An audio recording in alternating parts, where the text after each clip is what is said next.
Do we have too many 99s in MLB The Show 23? I guess that's a matter of perspective. But let me tell you, I just looked back, and boy oh boy, there are a lot. Anybody with a sound mind who plays this game all year knows that there are more 99s than ever before. But in this 10-minute mailbag, I answer the question, are there too many 99s in this game, and not enough of the other ratings? We can talk about that more in just a few minutes. Welcome back, everybody, to 10-Minute Mailbag. Happy Monday. Happy Thanksgiving week. I hope you guys are with family or friends or just being thankful and enjoying the time of year. In this 10-Minute Mailbag, we are going to talk about a lot of stuff. We're going to tackle your questions as we do every single Monday on this channel. If you're new here, that's what we do. Monday through Thursday, MLB The Show 23 content on lock. You can bet your bottom dollar you're getting it. So make sure you like and comment down below your questions, and of course, subscribe to the channel. We are oh so close to 2,000, and I'd love if you could help me get there. Enough talking, enough yapping. Let's get right into those questions. All right, 10 minutes on the clock. We're not wasting time here, and we're going to start off with that very first question I queued up in the intro. So 3, 2, 1, begin. That question comes from Go Pack Go. Just watched the video with you and Ants. I love how it auto-corrected to Ants, A-N-T-S. Do we have too many 99s? Does that make 97s worthless, or did you get too many overpowered 99s early in the game cycle, thus making 97s worthless? So there's a couple parts here we're going to unpack.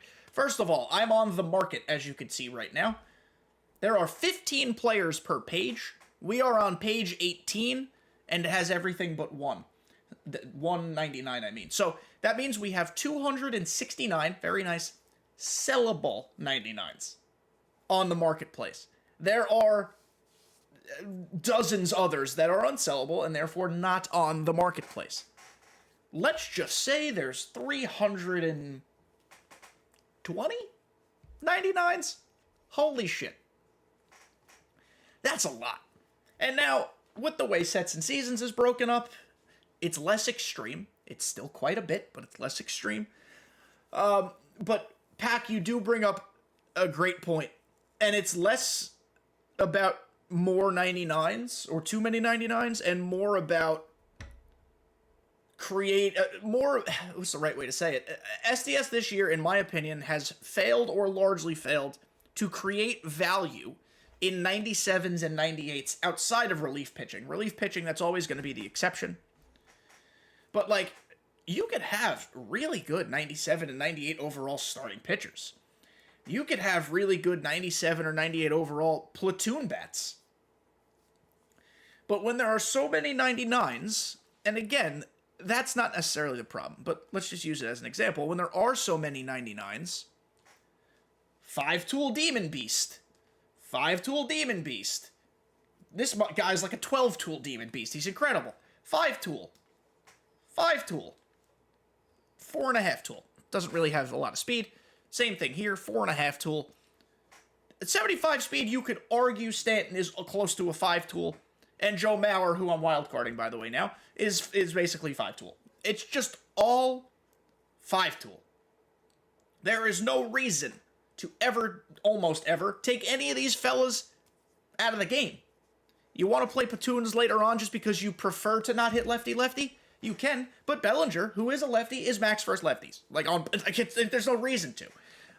So, I have long advocated, you guys will hear this, when we do content reviews on this channel, whether it be in podcast form or otherwise, when I review cards, I don't always review them holistically. Like a 98 isn't always, we don't have 98, so 97 isn't always an L. There is such thing as a quality 97. I grade cards based on what value they provide. What is that card's utility? If it's a 97 overall, who could play a lot of positions and is fast with great speed, that is a viable bench card for you. Because it's a defensive replacement, it's a pitch runner, it could do a couple things. I think SDS this year missed the mark on providing those cards. That's not to say they don't exist, there are a couple examples in which they do, but I think largely, with the game being so 99 heavy, which again, the 99s are not the problem, but with the way everything's built, it has lessened the reason for anything but 99s to exist. Everything that's not a 99, even some of the 99s, essentially just feel or seem or are, they're binder fodder. They are for collections and almost nothing else. Save for the random event where you have to get your team overall down, and you use those guys. But I think, yes, to some degree, you could say anything not a 99 this year was worthless. Of course, that is all dependent upon the player. But I do think there was a severe balancing problem this year in terms of making other overalls worth our time. So, yes, I mostly agree with you there. Thank you for your question. Next up is from Benny in the booth. And I wanted to answer this question. I cannot speak for these people, but I wanted to answer this question. How much say do you think Seabrev and Ashley Sanders have at SDS? Because I would think if they had a lot, content would be better. So, first things first, I am not speaking for Seabrev or Ashley. I have no inside knowledge of how SDS runs things. All I could say are a couple, in my opinion, pretty obvious things. Number one, Ashley and Seabrev care a considerable amount about this game and this community, proven by the fact that they created content for it and streamed it and still kind of do prior to working at SDS. So, therefore, number one, they care. Secondly, both of them, massive baseball fans. Very important. Number three, how often, this is in their defense, and this is, Benny, I am not coming after you for asking this question. I hear this question a lot in the community, so I'm not, this is a fun conversation. I'm not upset at your question, just want to make that clear. How often do first-year employees at a company, a big company, I know SDS is a smaller segment of the company, but Sony, big company. How often do first-year employees just completely revamp anything? Whether you work in finance, whether you are a teacher, maybe teacher's a little different, shouldn't use that example. Finance, tech, game development, editorial, like I'm a journalist. I mean, just pick. This was their first full game cycle.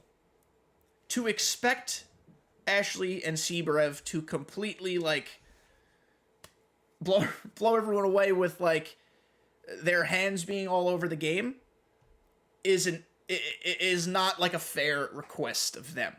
That's not to say they didn't have their hands in the game. I'm sure they did, and I appreciate whatever it is they did. But we can't just assume that the second two new people from the community enter the organization that everything's going to change. I know for a fact, this is factual, that they're doing things. I don't know what those things are, of course, but I know what their general roles are. Ashley has already upped the quality of the live streams. You could say what you want. She's a streamer, and the live streams are better than they were a year ago. Fact. Seabrev is a community manager. He's reaching out to the community. That's a fact. That's all I'm able really to say, because I don't know what otherwise their day-to-day duties are. But give it time. Give it time. I promise everything will be okay. So thank you for your question, Benny. I appreciate you. Moving on. I spent more time on these than I thought. I had a couple more questions queued up here. Let's do this question here from Scott. Would SDS do better to give appearances that they planned content better by staggering the positions that are dropped? I'm going to paraphrase the rest of this. He's basically advocating for, to which I agree, like, when we get a team affinity content drop, if there's 30 cards, there should be, like, okay, at least, or guaranteed 3 catchers, 4 first basemen, 6 second, whatever, 6 is a lot, but you know what I mean, like a bunch of second basemen, short, like, divvy up, spread the wealth, within reason, because sometimes you can't, based on what the theme of the drop is. Yes, I think they should. This is why whenever you guys hear me do predictions on Finest or anything else, my first thing is that I say is, like, remember, we need relievers. So I'm going to be intentional about whenever there's an opportunity to give a team a Finest reliever, I'm going to do it over somebody else. We need catchers. Don't forget that. We need this. You got to be intentional with it. You have to be able to fill a team out.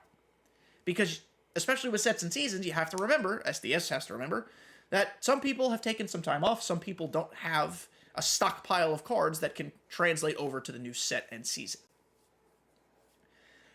I do think that they're semi-intentional about it. I don't know if it's smart to necessarily go, okay, every content drop will have 3 catchers. Every content drop will have 4 third basemen. I don't think you can do that, because then you really pigeonhole yourself into potentially missing guys that deserve cards or would fit your theme better. But yes, I do think SDS needs to figure out a way to become more uniform in how things are doing, or how things are going. So, I know we're approaching the buzzer here, but I wanted to quickly just reference one more question. Set phasers to Fabulous is, again, long question, but advocating for offline grinds that can receive online rewards, like World Series BR, etc. I agree.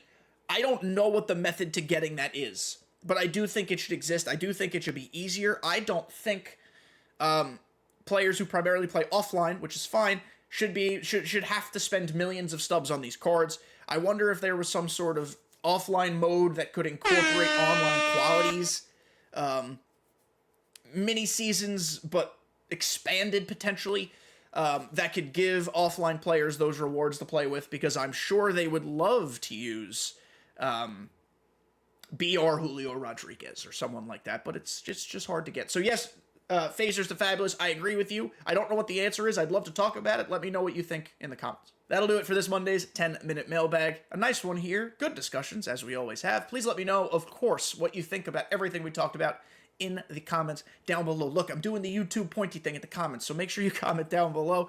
Of course, subscribe, and come back all weekend, next weekend, forever and eternity for more MLB The Show 23 content. Love you guys. Happy Thanksgiving. See you next time.